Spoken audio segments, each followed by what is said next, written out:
The United States has imposed new export controls on China's chip industry. This is not the first time that the US has done such a thing.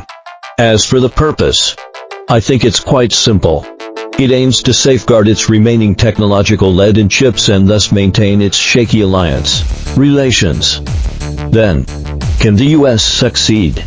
Firstly, I think it may be possible for the US to maintain its alliance relations to some extent. However, its attempt to maintain the technological lead in chips can only last for a short while. That's because the largest chip consumer market in the world is in China. In other words, China is a part of the US chip industrial chain. After all, chips are produced for consumption in the end.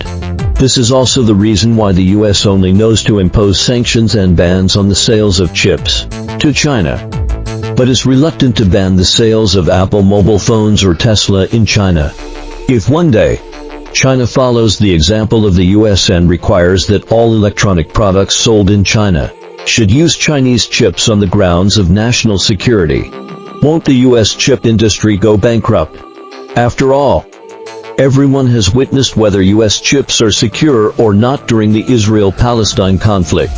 Right. Secondly, China has an entire industrial chain for chips, ranging from lithography machines to chip products and then to consumption, all within China. Even though the chips produced in China currently have some gaps compared with those of the US, just like China's aerospace industry in the past. It was once sanctioned and ridiculed.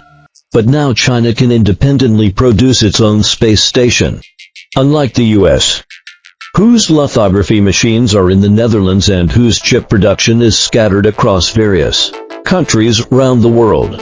While the most important part of consumption and production lies in China, once any link in the chain has a problem, it will be a fatal blow. Don't you think so?